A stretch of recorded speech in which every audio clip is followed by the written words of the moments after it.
This is a test of the Boundary Park alert system.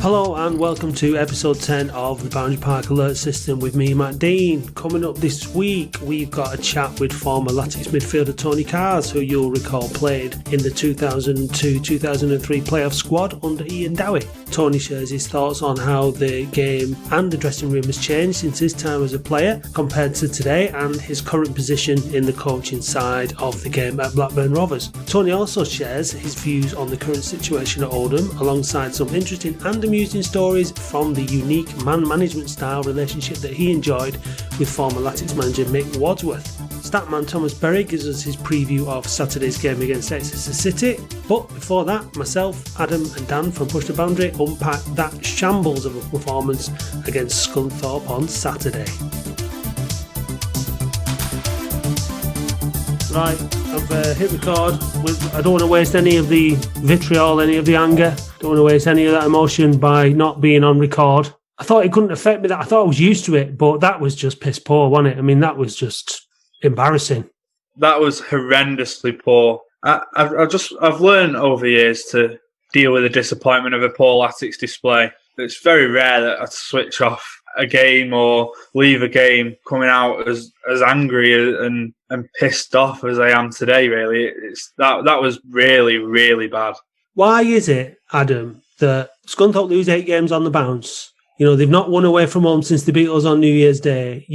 Why can we write the script? Why do we know that we're going to lose today? Why do you know that they're going to break the duck at Boundary Park this afternoon? It's not a surprise, is it? Mentality, isn't it? No. I mean, I know there's been some positivity this last week or so, but let's, break those 3 games down. Cheltenham, underdogs, so, had no right to, on paper, win that game, but we did because we were the underdogs. And we just beat Hampton and Richmond, leagues below, and then we played Bradford's youth team on Tuesday. So, yeah, it is 3 wins in just over a week, but not being funny, this is League 2, this is where your bread and butter is, and we were awful. Yeah. 2 shots on target in the whole game. Yeah, I don't know. One person up front again. I mean, I know there's been quite a lot of comments online about Danny Rowe. Completely agree, he didn't have a good game today. But not being funny, what has he been given for support today? There's been absolutely nothing. Midfield, the walkthrough us at times. Defensively, well, you're only going to look at the first goal and then the second one to show how bad we are. They'd only scored 4 goals in the league up until today. What does that say about our defence? And they scored 2 today. I know, that's what I mean. They shouldn't be. Our defence is shocking. And we're supposed to be the team in that game that are dangerous going forward now, albeit we're down our 2 main strikers. But my thing... We don't have a plan B, though. Well, we didn't have a plan A, did we? There's never... Because today... Well, our plan A is always we'll play one up top and get players in around. Not being funny, we got worked out a couple of weeks ago in relation to how we play. And even then, wasn't found out because we're still pretty much near the 20th in the league. So it's clearly not helped us. You're right about we still keep playing that same way over and over again. At home, we're playing one up front against 23rd in the league. Yeah. That says the mentality of this club at the moment. It doesn't matter what supporters think. If Kuhl's picking the side, I don't know what's going through his head. If it's Mo picking the side, I've seen it over 3 years anyway, so it's no surprise, but it's shite. Been holding it in for the last couple of weeks, but that today was just shite. Well, like you said, people talking on Twitter and stuff about having 3 wins on the bounce. If we win 3 league games on the bounce, then I'll be happy because that's progress. That's what it's all about. But so will everyone. If you go off that, the last 3 league games we've picked up 3 points. We beat Cheltenham, and then before that we lost to Salford, and then lost today. The 4 teams that were below us: Southend, Scunthorpe, Barrow. Was it Mansfield, the other one, or Stevenage? Some quality sides in there, isn't there? Mm-hmm. Yeah, I mean they picked up points today, and we're now looking over our shoulder, going, "Well, here we go again." Beat Scunthorpe. It doesn't put them out of sight, but that's a serious gap that was between us and them. They would have been on 4 points. We would have been on 15, 14. 14, so yeah, so big difference. The players didn't come out today with any credit. There's no doubt about that. As a team, they didn't perform. But like you said before, Adam, about having a plan B, it was clear Scunthorpe started the game better. We then took control of the game. There was a little bit of impetus, and then that just died off. And like for the last 20 minutes of that half, we were hopeless. And it was clear where the problems were around the pitch. And then Harry Kewell did nothing about it in the first half, and he did nothing about it at half time. And he waited until, 65 minutes to bring Dylan Fage on. Yeah. If Moore's picking the team, Harry Kewell makes his crust by tactically changing the game during play, but he didn't seem to have a clue what to do, did he? No, you look at the bench today, not one striker. No, I appreciate Durnley and McElhaney are both injured. However, if that's the case, bring a youth teamer up. Give them a bit of experience. You never know, might nick a goal, might do something completely different to what we've already got, which is not a lot. I'd rather play our own youth team and get beat than watch the current dross that we're playing and get beat. You know, yeah, I know what you mean. I know what you're just change things up. It's so predictable. Change it. He does change it though, doesn't he? He changes the team all the time. It doesn't do any good. I mean, formations, Matt, and stuff, and it's the same subs week after week. You know, Fage is gonna. If he's on the bench, he's coming on. There's nothing sure he is coming on that pitch. I mean, we were clinging on to the end of the first half, weren't we? Got in at half time and you think, right, let's regroup and see what you can do second half. And we didn't really come out of the dressing room for the second half, did we really? I mean, they absolutely hammered us. I mean, they could have got a third and a fourth late on. I mean, Lawler made a couple of good saves. He made a couple towards the end of the first half as well. Yeah, belting save over a kick. Just to mention as well, Tom Amos should have been sent off. Yeah, he should have been. I mean, that was Kewell knew that, because he took him off about 3 or 4 minutes later, and you think, well, definitely got away with that one. You just look around the park and there's holes everywhere. I keep banging the same old drum, and I'm sure it's tedious for people listening. It's tedious for me even saying it, but central midfield, we're missing Chris McCann horrendously. He makes such a big difference by just controlling. I think it's even bigger than that now, though. I really do. You look at the wingers, Blackwood, DKD behind Rowe, look like lottery winners today.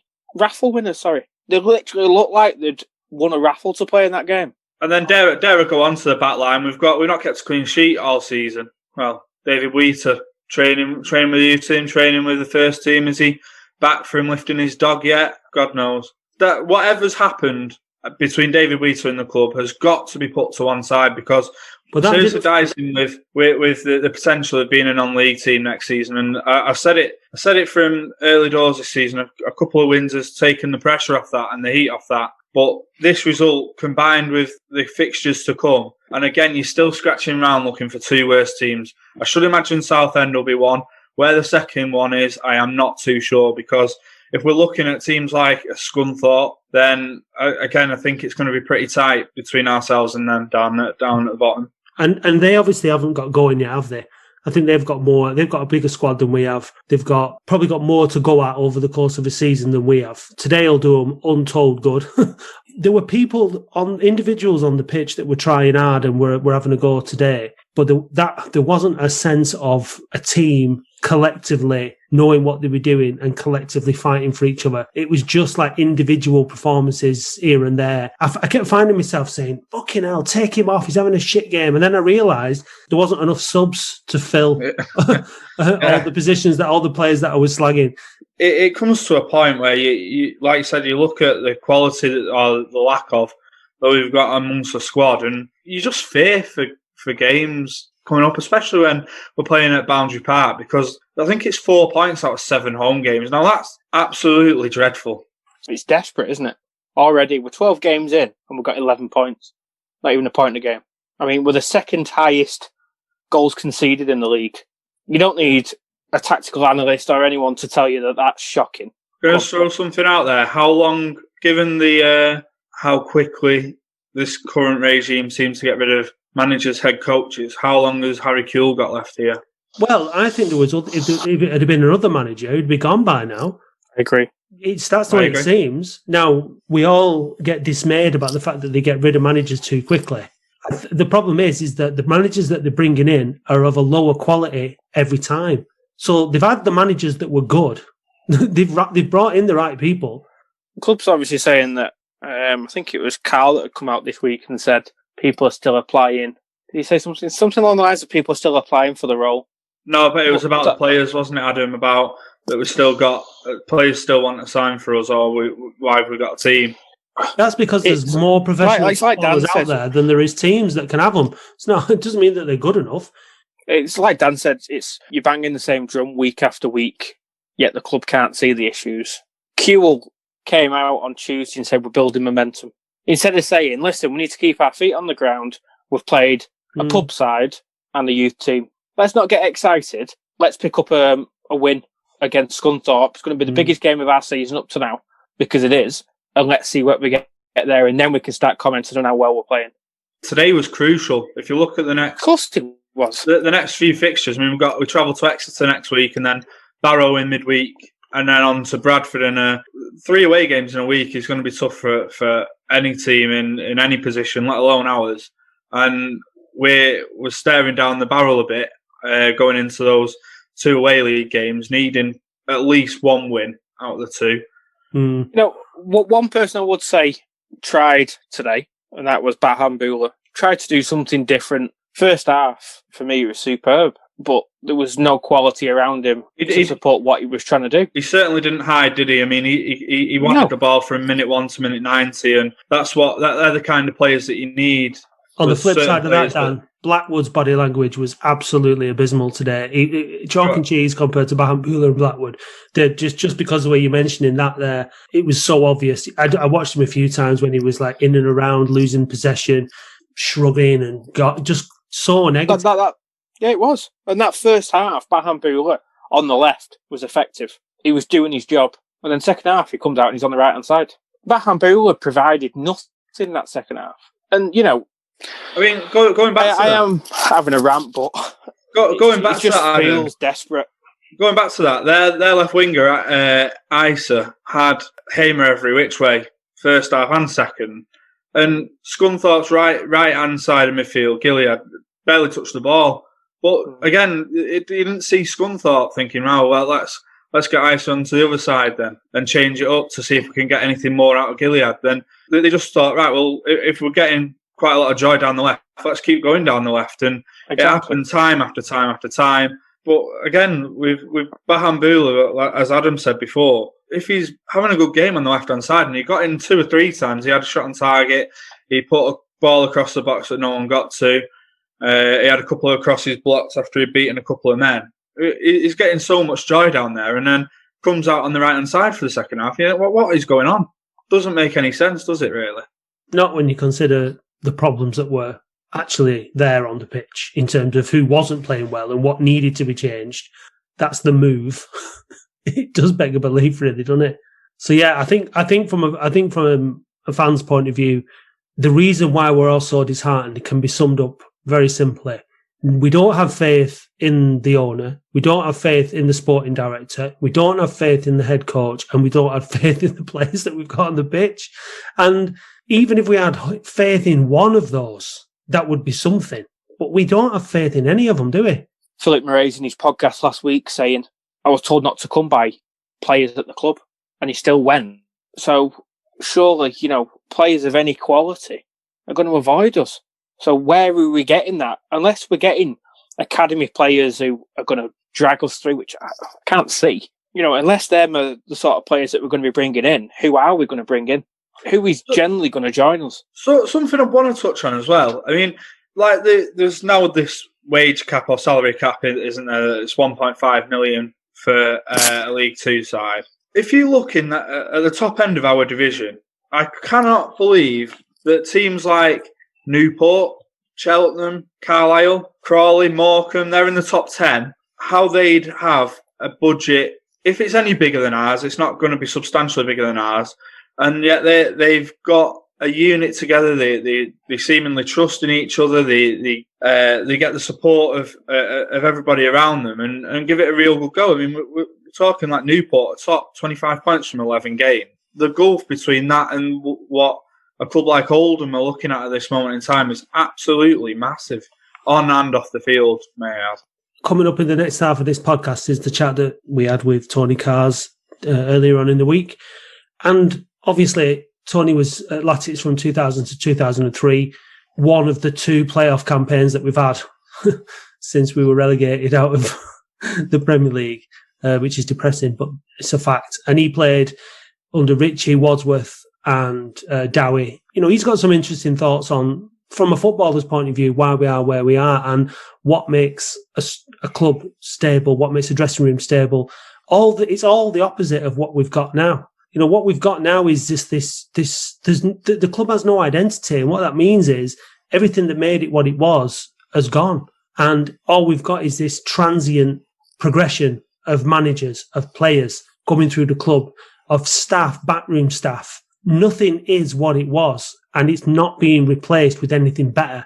Every time it goes, somebody leaves, the replacement is worse quality, and that's what's keeping happening. So, he was describing when the dressing room that he went into. I'm obviously not going to talk about it now because it's coming up in the next part of the podcast, but you have to go into a dressing room confident in the people that you're working with. Yeah, and inspired to be there. Tom Hamer's our longest serving player. How old's Tom Hamer? 22, is he? 22 or something. Made like 100 appearances for the club recently. Probably thrown into the side early because there wasn't that much for other managers to do, but trust a young fella. We've got no experienced spine to the club, to the squad at all.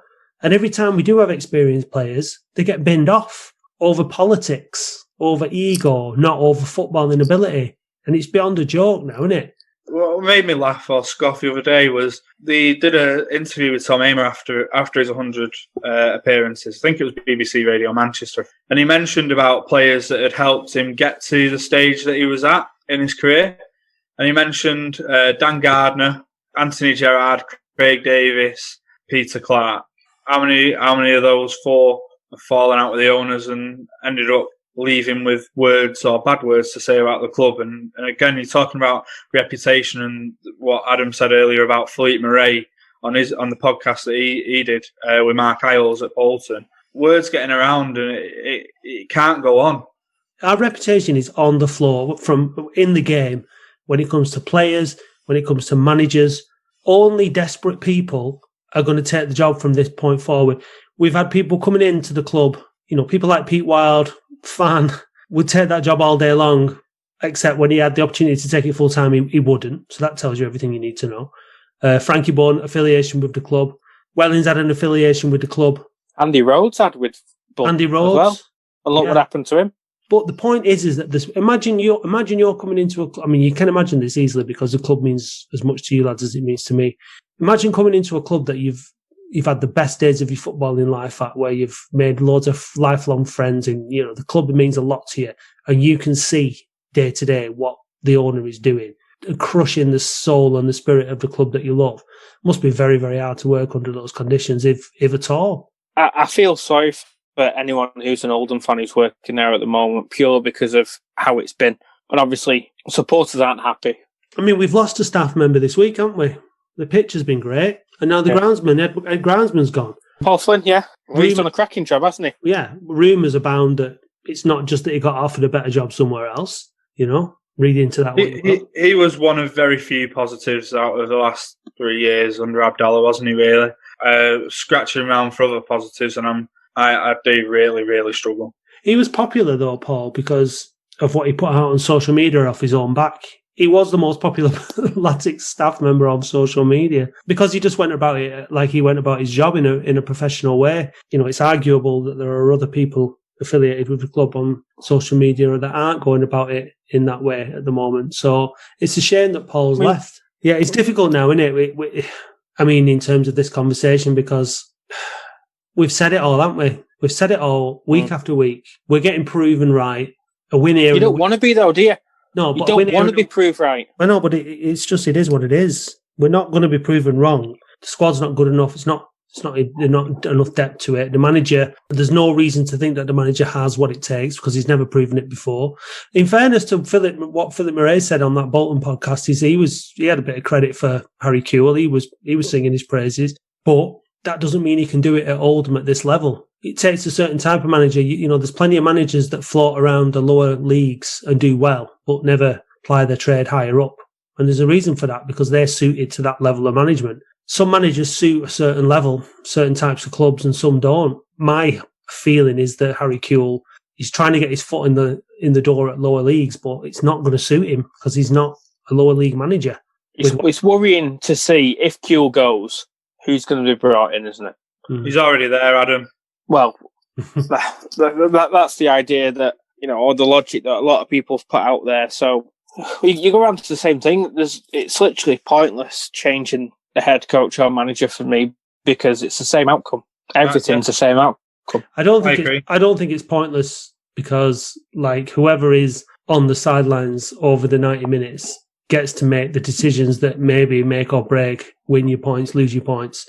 Well, does it though? Because these same mistakes of playing one up front are happening time and time again. I know, but the only one person to change that and put two up front was Dino.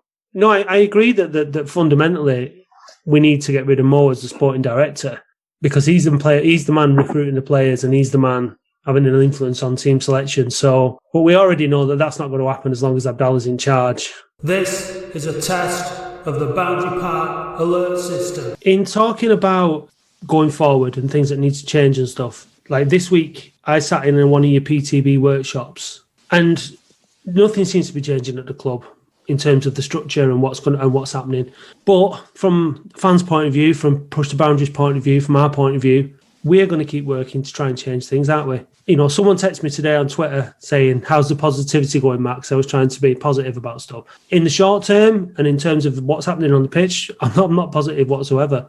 In terms of what's going to be done, in terms of the spirit and the energy of the fans to try and make changes, those of us who are realistic enough, they're actually realistic Oldham fans, not the realistic Oldham fans who are obviously completely unfucking realistic, then there is the energy to do something about it. And I come away from the meetings, we all got a lot off our chest. We were able to talk for a lot longer than we are on the podcast, and we talked about a lot of things that need to be done. But the overwhelming feeling is that things need to change, and it is going to change, isn't it? Yeah, it's one of those things where this is what's been good with the working group. Anyone, whether they support us, don't support us, or otherwise, can come on and give their opinion on the concerns that they have for the club, any ideas that they have, and it just goes to show how many fans care.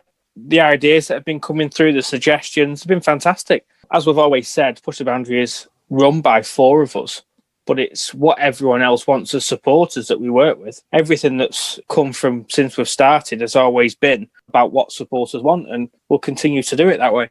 Just touching on that, Adam, as well, when I said I was about looking for positives over the last 3 years, the major positive now is the passion of this fan base cannot be underestimated. There was apathy amongst the support base when we were in League One under Corney, and that took a hold. Things have changed now. No, things are changing. We need our club back, and we have to take some responsibility. We allowed everything to just slide under Corney. We didn't shake ourselves and say, "Come on, we've got to affect change here." We didn't do that early enough. We've done that now. You guys could take a massive amount of credit for that. And we're gonna make it change. We're gonna put pressure on the club. We're gonna put pressure on the trust, and we're gonna do what needs to be done. And we're gonna take things back, because if we don't, we're only heading in one direction.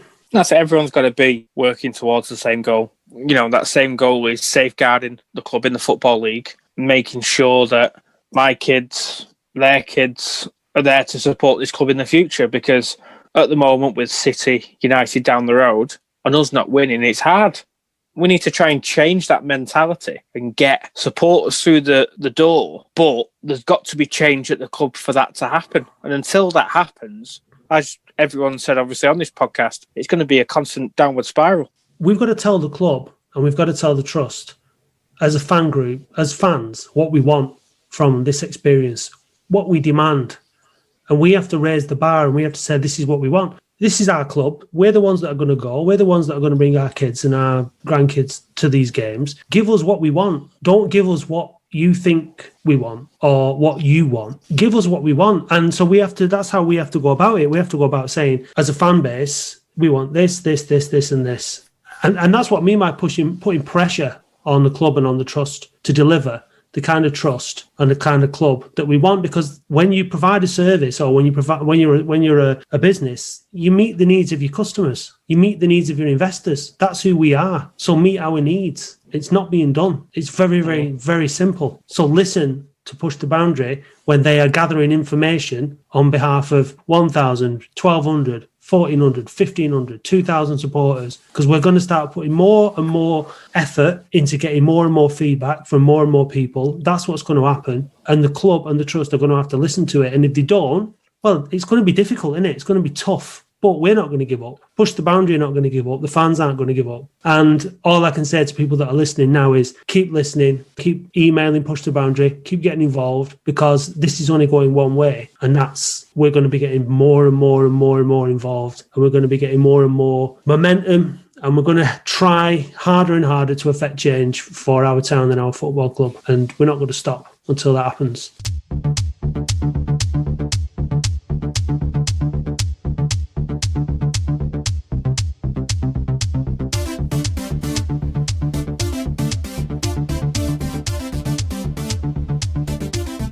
Right, great stuff. So we're joined by Tony Cars, me and Adam. Thank you very much for joining us this evening, Tony. Welcome to the Boundary Park Alert System. Yeah, thanks for having me on. It's a pleasure, it really is. You were at the club, it feels like a long time ago now. It makes me feel like I'm getting on a bit. It's 20 years ago, over 20 years since you signed, isn't it? It is, yeah. How did it come about for you, joining Oldham?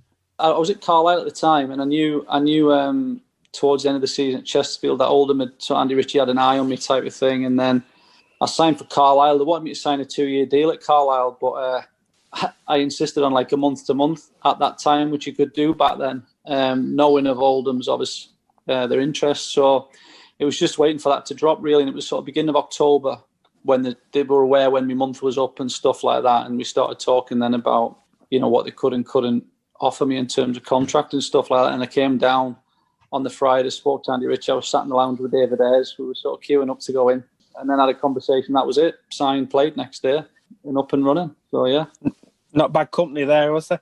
No, it was good. It was it was good, and I'm still good friends with Ayres now. He's an agent, so I'm in sort of regular contact with him and stuff like that. And yeah, great player as well, and he had a lot of good years at Oldham for sure. Look, it's perspective and looking back and stuff, but I suppose Oldham as a prospect for you as a player then was a very different prospect to Oldham as a player now in terms of our recent history.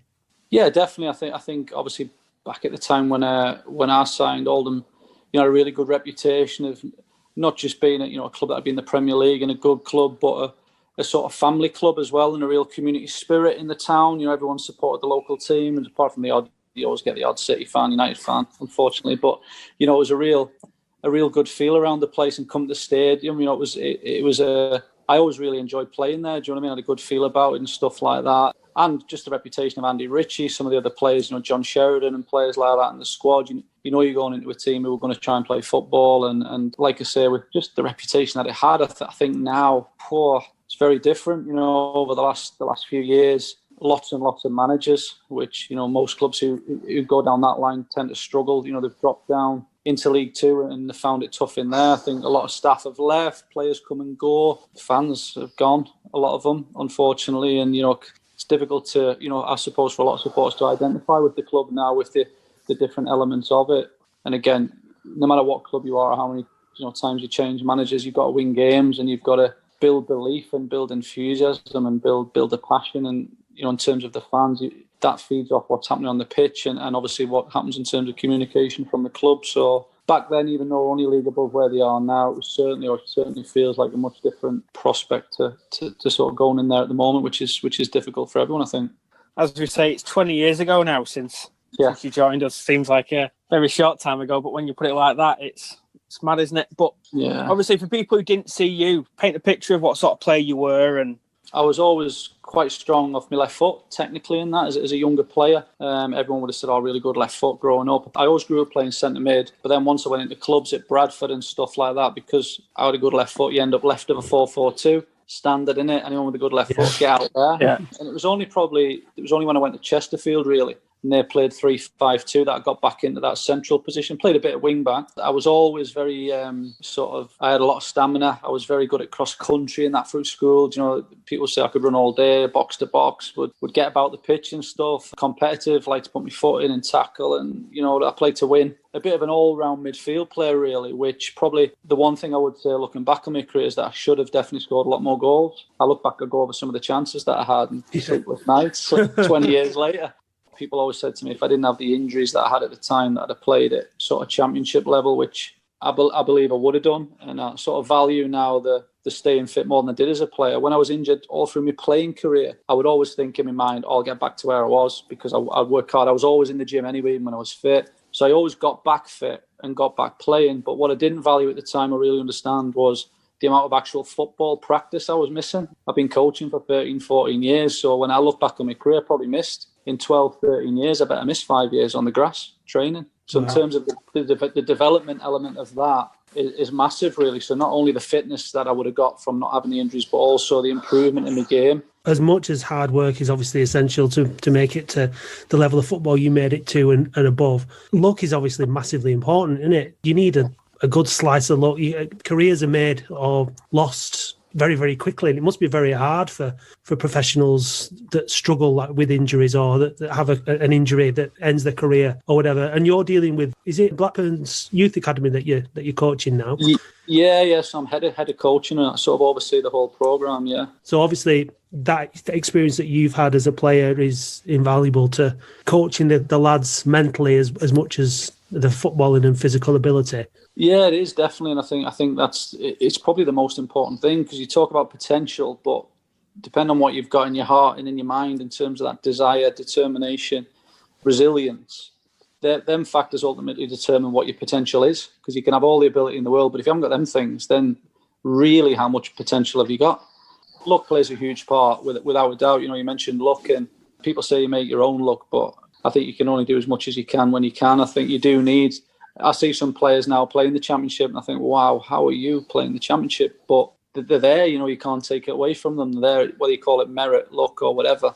I always say to our players who, we'll have some, say, under 18s who will come and say, why am I not playing in the 23s? I think I should. And my thing is, listen, you need to be ready, because you'll either earn it or you'll be lucky. You're not too sure which one will come first, you know what I mean? But if you're lucky, you've got to be ready. When you'd signed for us first season, you had the likes of Gary Kelly, Lee Duxbury, John Sheridan, Neil Adams. Was that a good changing rooms to be in? Was it what everyone thought it was, a good lads drinking culture side, or was it more starting to become a bit more professional then? No, what I would say, it was a proper dressing room. It felt like, in terms of the experience and the level and the demands, you're in there and you thought, wow, this dressing room means business. Do you know what I mean? Regardless of sort of where you were in the league, the competitive element was massive. Everyone said it how it was. If you give the ball away, John Sheridan would remind you 15 times. Do you know what I mean? But that's what you wanted. But I was the sort of character. I'd be the same with him, and everyone took it. And the social element was still alive back then, for sure. You know, they going out in an afternoon, and you know, we went out regularly on a sort of Saturday night into Oldham to walk about and Revolution, you know what I mean, and that type of thing. So the social side was good, but what I would say is the level of professionalism in training on the grass was probably the best that I'd come across in my career up to that point. You know, everyone trained to win, the play to win on, you know, from Monday to Friday. It was like life and death on the training ground, and that transitioned into a Saturday. There was no taking it easy on a Tuesday morning or a Thursday afternoon, not a chance. It was full on, full blooded, you know what I mean? And everyone sort of just bought into that and got on with it, really.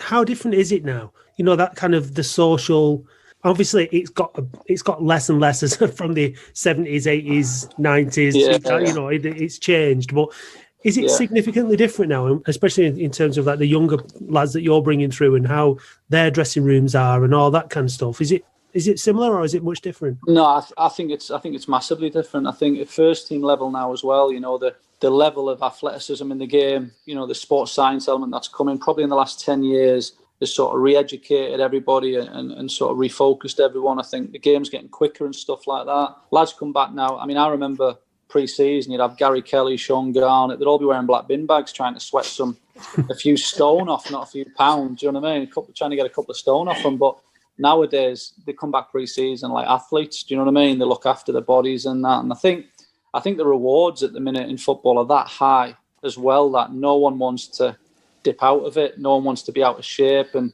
be out in the cold or sacrifice their career, if you know what I mean, for having a good time. There's too much at stake now. I think with social media as well, and that nowadays you can't do anything without everyone in the club knowing about it. I mean, we know if any of our lads do anything like go to a party or before COVID and lockdown or anything like that, we know about it. Although there's loads of negatives to social media in terms of you don't want to call it control, don't you? But regulating players, if you like, it's an unbelievable filter for that. And obviously they're aware of it, so they try and manage themselves accordingly, really. And do you think that has a knock-on effect to how you build a team spirit? And on the other side of things, are players a bit more individually focused? Or what I would say about that Oldham dressing room in particular, there was loads of leaders.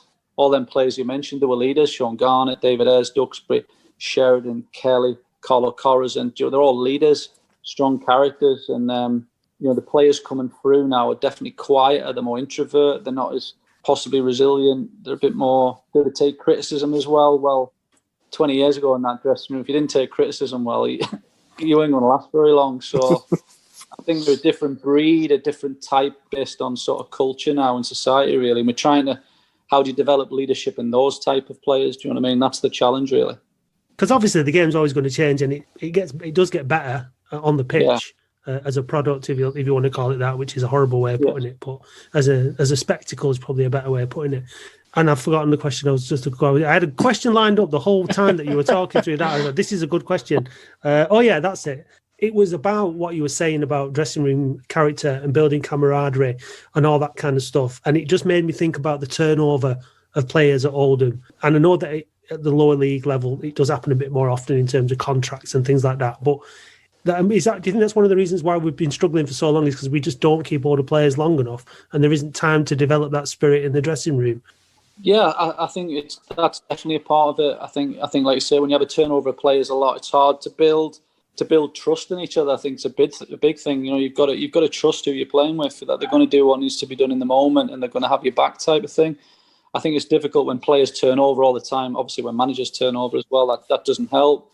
It also sometimes, nowadays in football, players who sign from all different countries and things like that, again, make it more difficult, to build those relationships if there's language barriers, and everyone's got there's cultural differences which everyone embraces, but the language barrier can be difficult sometimes. And I think at Oldham there's been players coming in, and sometimes as well it can impact really a lot on the quality of the players coming in. I think I go back 20 years in that dressing room. If we'd assigned a couple of players who were particularly poor, that would have had a big impact on the dressing room. Do you know what I mean? And also the belief and the thoughts around where are we going as a team, where are we going as a club, as a player in a team. The ones coming through the door, you want to think, they're going to massively improve us. Do you know what I mean? And I think players are coming through the door, and you're all looking at each other, going, where's this kid come from?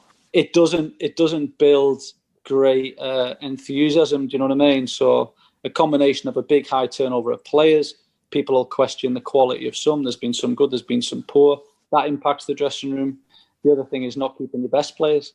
So if you actually have got good players and they end up leaving the club, again, that has a big knock-on effect to morale and like you say, that belief in where you're actually going.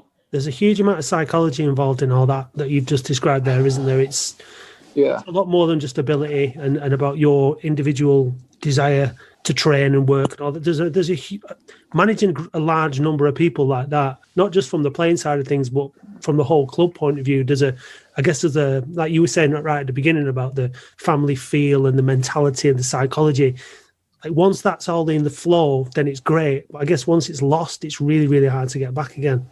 Yeah, it's tough. And I think Pochettino made a sort of read a quote from him today around your habits are formed. You can't expect the players to form the habits. The habits are formed from the leader. So if you're looking at clubs, there's one or two things. It's got to come right from the top in terms of that leadership. This is where we're going. This is what we're about. This is how we play. This is how we recruit. And it's managed from the top down. Or the ones at the top are really good, and they bring in a manager who then does that, and he's the focal point. He's the leader. I think it's difficult if managers, and there's managers in the game now who are in positions where they're not what I would call the manager. Do you know what I mean? They haven't got that autonomy, if you like, to lead and drive things and build something. So again, leadership's a huge part of forming culture, isn't it? And I think, I don't know because I'm not on the inside, but certainly from the outside, that's been questioned a lot in terms of who's doing what, and whoever's the manager, do they drive the signings? Are they driving how they play? Have they got time to build what they believe in? That's sort of the question mark, I think, at Oldham, which makes it difficult. During my time there, I know that whatever manager we had, it was obviously Andy Ritchie at first, then Mick Wadsworth, then Ian Dowie. They were the manager. Do you know what I mean? And I think they led it. They were all leaders in their own different ways, but they were all good at it. I think they had a clear directive, but they were in charge. Do you know what I mean? I think for the players, I think it's even more important and more powerful that your manager or head coach, whatever he is in control of what's happening. I think as a player, and I've never had it, if I was a player and I thought that he wasn't in control potentially, I'd think, wow, this is a bit of a mess. Undermines his authority, doesn't it?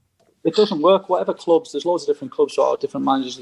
You'll hear that, they can't do the things they want. They don't sign the players. They don't do this or whatever. And I just think you'd actually start feeling sorry for the manager, which again, if players feel sorry for the manager, where are you going? Do you know what I mean? It's got to be a strong leader who there's goals and you aspire to impress him and do as well as he can for the club. But if you think he's treading water because he can't do it the way that he would choose to do it, then that makes it difficult. Again, sometimes that's all right, as long as the leader makes it clear, this is the score, this is what we're about, this is how we run the club, this is where we're going.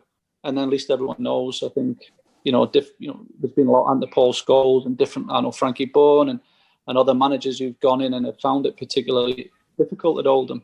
And make no mistake, if the manager finds it difficult, whether he says it or not, the players know. You just know that things aren't right. And he might try and hide and protect people above him from it. But players know. Players know if the manager's not happy. You'll obviously be well aware that there's been a couple of issues where fans have obviously concerns over how Abdallah's running the club. How was it for you when Chris Moore took over? Obviously, we're back in May 2001 at this point. Yeah, when he first came in, it was good. It was positive. Do you know what I mean? He obviously come in with a lot of money. All of a sudden, then we were starting to buy players. Chris Killens and Clint Hills, and there was some good players coming to the club. Do you know what I mean? So, and it was positive. There's always a worry that coming in with money, they want to make a really big impact, and they might change the manager and want to bring in their own person. That was always an initial concern, maybe. But when we started with Andy Ritchie, we started doing quite well in the season. I think we were 7th or 8th at the time. As a team, we thought as long as we keep winning and doing well, then the owner Chris Moore's not really going to change anything in terms of the manager. Unfortunately, he got rid of Andy Ritchie at the time, which we were all gutted about. Mick Wadsworth come in, again signed a lot more players, Paul Murray and other good players. So again, we were in a strong position. His management style, what would I say about that? Very good coach, very challenging for me personally, management wise. I've got loads of stories, but I don't know whether it's appropriate on here. Of course it is. I'll give you a couple. We're playing. I'd played a couple of reserve games. I'd been out a while with my ankle during the manager's change. It was Andy Ritchie's last game actually. I did my ankle. Mick Wadsworth come in, so I was out 3 or 4 months. And I know people were saying, when I'm fit, it'll help all that sort of stuff. But he brought in a lot of players, and then I'd played a few games in the reserves, and I was more than ready to be back in the squad for the first team. And he just kept not putting me in the squad. So I'm thinking, because he'd signed a few midfield players and that. And then we're playing Cardiff at home. You'll remember the game. It's hard to forget the game, to be fair, especially if you're Andy Gorham. But it was before the game. I wasn't named in the squad or on the bench. And Dave Baharrell pulled his hamstring in the warm-up. So I'm sat in the changing room, just in my tracksuit. Obviously, I hadn't got changed because I'm not in the squad. He sort of looked round and he went, "Carsey, go and get your effing boots." So I'm running down the road behind the Clayton Arms to my car boot, get my boots out, come back up. I put my kit on. The lads have gone out to start the game at 3 o'clock. I'm getting the kit on. Come down, sit on the dugout. And after 30 minutes, I think we're 6-0 down. And Matty Appleby's been sent off. It's absolute carnage. I've never seen anything like it. And he looked at the bench. Bear in mind, I wasn't even meant to be there. And he went, "Right, you, get your kit off. You're going on." Just like that. He had more subs. And I thought, right, nice one. 6-0, 10 men. Happy day. So go on. So I go on, I play all right. We get beat 7-1. I get man of the match, which I know it doesn't mean a lot. And then the next week, so bearing in mind, Dave Baharrell had been hamstring injury, couldn't be in the squad. Matty Appleby had been sent off and was suspended. I wasn't even on the bench the next week. So he's named the 11 and the subs, and he'd added 2 into the squad who weren't in it and dropped me back out. So that was one example where I thought, yeah, this is going to be a challenge. And then the other one, see what you think of this one. I'm in the lounge, players' lounge, after training. All the lads are sat down there like we were after training.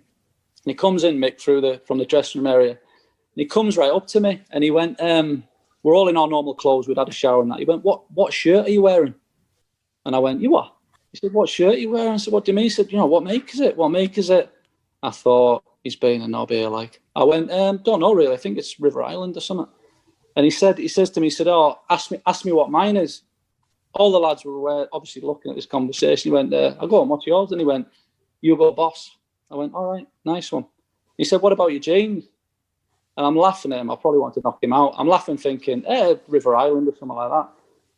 And I said, go on. And he went, Hugo Boss. And he walked 5 steps away and he turned around. He went, you know why they're Hugo Boss? And I went, no.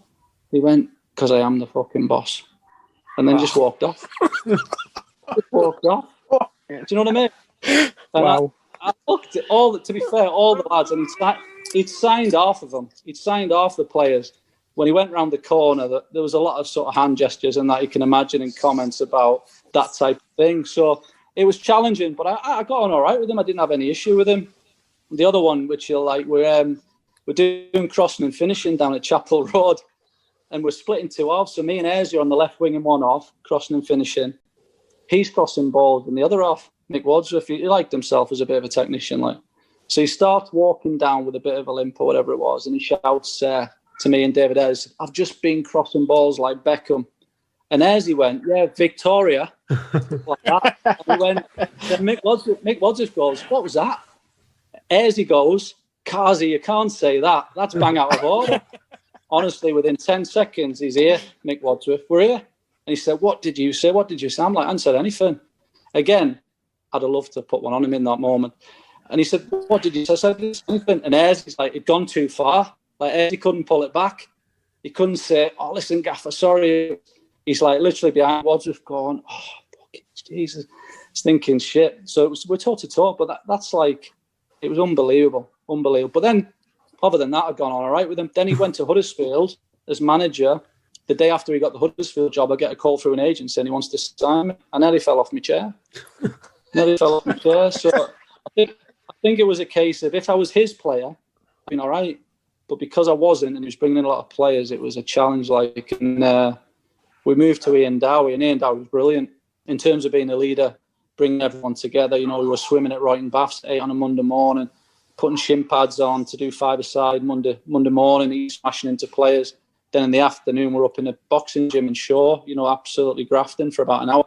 You went home at 5 o'clock, nearly falling asleep in the car, but on a Saturday in the tunnel, you felt like a machine. Do you know what I mean? And we all felt, as to a lot of the lads, John Ayre, Matty Appleby, a lot of them players from back then, and they all say that was probably the best they felt in a tunnel waiting to go out, and knowing that everyone in their team felt similar. Do you know what I mean? We felt pretty, not invincible, but we felt pretty good going out onto the pitch, really.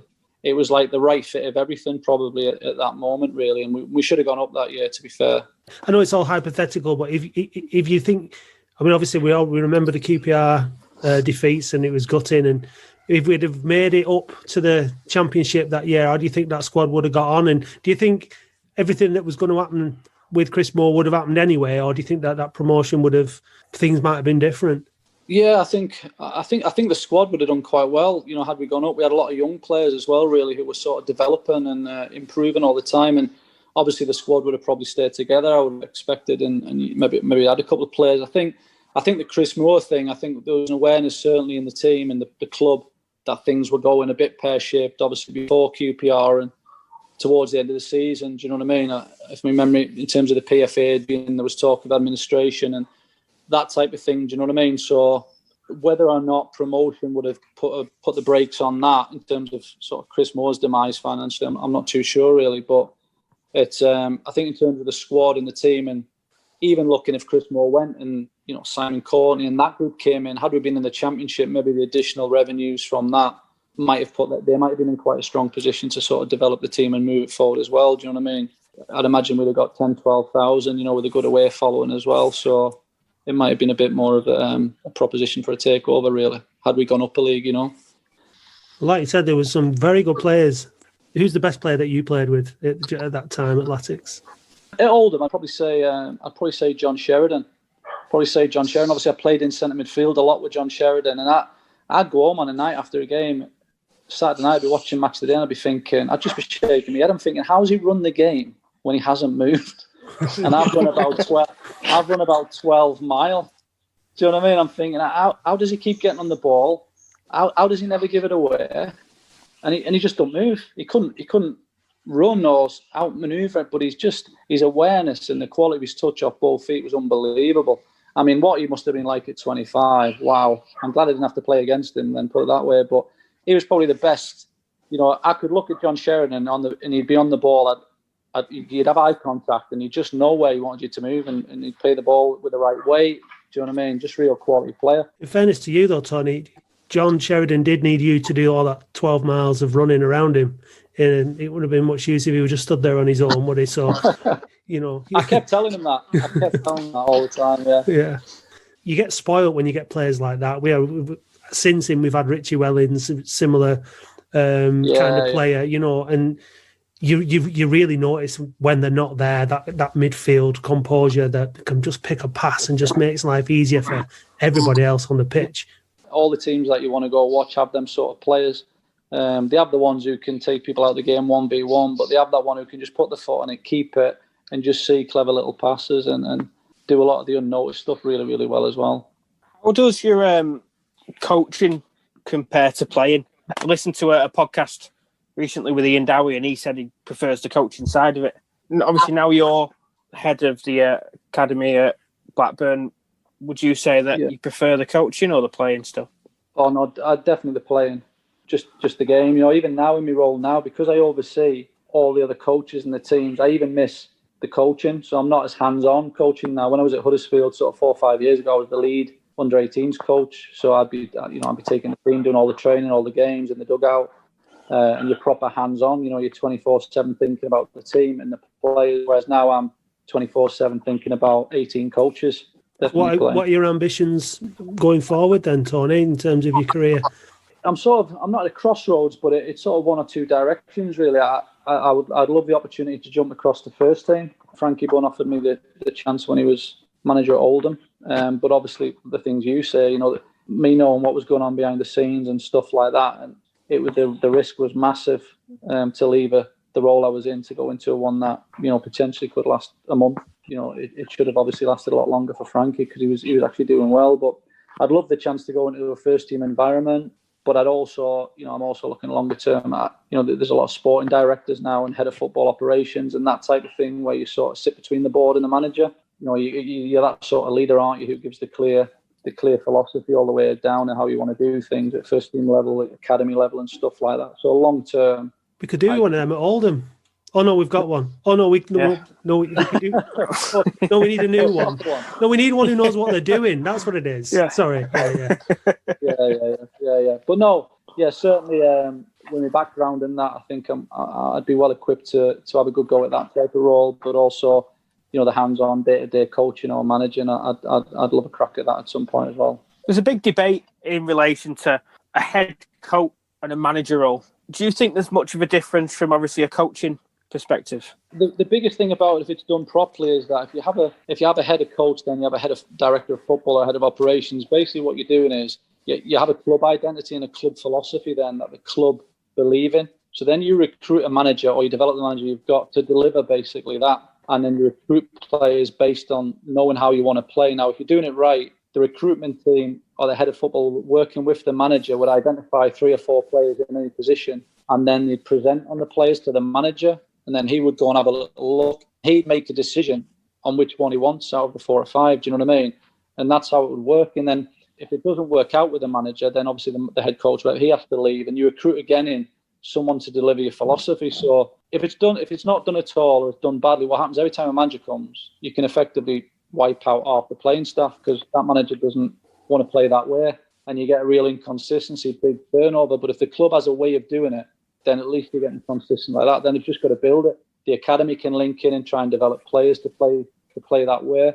Norwich get relegated, and I know Stuart Webber well, who's their director of football. There's not many teams get relegated from the Prem and keep the same manager. There's not many teams that are bottom of the Prem for a long and keep the same manager. But he's saying, well, when we get relegated because we haven't supported him enough. We haven't spent millions in giving the players to compete in the Premier League. And the chances are they're going to be probably top 6 again, potentially top 2. So if you get it right over time, I think it's definitely the best model, especially for teams. I mean, look at Oldham. Loads of managers, big turnover of staff. How do they play? What's the philosophy? I don't really know. Are they linked to the academy? I don't know. But we don't think that we've had bad managers or bad head coaches in the role. We've had really good ones, actually. We've had Frankie Bunn, who was doing a good job. The fans were behind him. Richie Wellings, look what Wellings is doing. You know, we've had Scholes given time. It's Paul Scholes, for God's sake. So the coaches aren't the issue, are they? It's the time that they've not been given the time and what's been going on above them. So obviously, from our point of view, it's been kind of obvious what the problem is. Yeah, I think for anyone, you look at maybe the last couple of managers who, when the job becomes available, who's going to go for it? It's got to be someone who's out of work, someone who's just believes it'll be different for them. I mean, Harry Kewell's gone in there now. He doesn't need the job, I'm sure, financially, but it's another opportunity for him after a couple that haven't worked out. I think I'd gladly go into any job thinking if I fail, I'll fail doing it the way you want to do it, rather than you don't want to go into a job thinking you could fail on behalf of someone else doing half your job badly. Whether that'll change, if Harry Kewell can go on a run of games and win a lot of games, will he get more license to do that? I don't really know how it works at the moment, but history tells you the last couple of seasons and the things that you read, rightly or wrongly, that it's whoever's in there is going to find it quite tough. Hopefully they stick with the manager for a period of time. Hopefully he wants to stick there, because even if he's just there longer, he'll be able to put his own little print on it in some ways. There'll be elements of the role for sure that'll be in his control, and the longer he's there, the more chance he gets to sort of develop and grow them. Do you know what I mean? And hopefully over time he can find a way. The sooner they can sort of build something towards that top 7, the better really for everyone. Well, if that sporting director's job comes up, Tony, we'll give you a buzz. Let me know. Yeah. Let me know, yeah. Soon. Hopefully it will soon. Fingers crossed. Top man, Tony. Yeah. Top man. No, brilliant. Listen, thanks a million for coming on. I really enjoyed that chat. It was really good of you to come on. I appreciate it, Tony. Yeah. No worries. That's great, lads. Thanks a lot, and good luck with it all.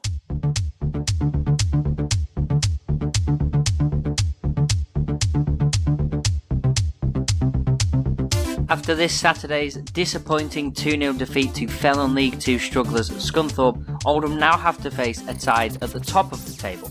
It's Exeter on Saturday for Oldham, and this is an Exeter side that currently sit 4th. They have won 5, drawn 6 and lost only one of their 12 games that they have played this season. They have scored 19 goals this season, but have also conceded 14. Their top goal scorer is the young Joel Randall. The left winger has played in 11 matches this season and managed to score 5 goals. They also have 4 goals from Matt Jay and 4 goals from Jake Taylor. They have predominantly used a 4-4-2 this season for 6 of the games, but it is their most used formation and their most consistent, winning 2 games and 3 draws using this formation. They're a side that likes to attack down the wings, hence why Randall is such a key asset for Exeter going forward. Alongside their incredible attacking play, they are also quite weak defensively. They're bad from defending shots from outside the box and also bad against defending counter-attacks. Oldham are a side that like to use the counter-attacks, although did not use this approach when playing Scunthorpe on Saturday. With Conor McElhenney and Zach Durnley still out injured, it is a worrying time for Oldham, as their 2 main outlets aren't available for selection. Although Bahambula and Rowe are providing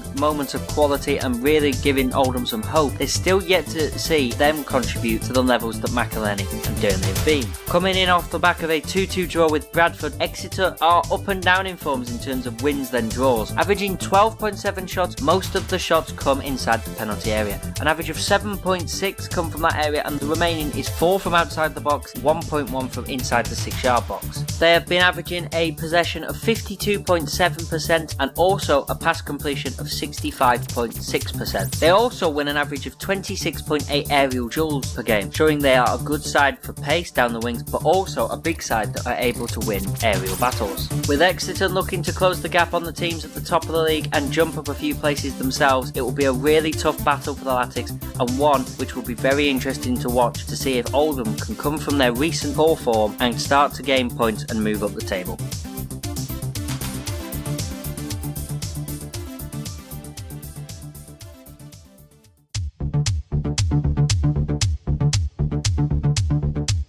The Boundary Park Alert System is a Studio 6 production. It's hosted, edited and mixed by me, Matt Dean, and you can contact me on Twitter at DublinOAFC. If you'd like to get in touch with us or contribute to the show, our email is bpalertsystem@gmail.com, and we're on Twitter, Instagram and Facebook at OAFC Podcast. If you'd like to know more about Push the Boundary, you can visit pushtheboundary.co.uk and follow them on Twitter at PTB_OAFC. The match stats are compiled and presented by Thomas Berry, and you can follow Thomas, spelled Tomos, on Twitter at Thomas Berry. The title music for the show is Delirio by Manchester DJ and producer Starion. You can visit redlaserrecords.bandcamp.com for more info and the latest releases. If you like the show, please do review and subscribe on whichever platform you listen. Thanks for listening.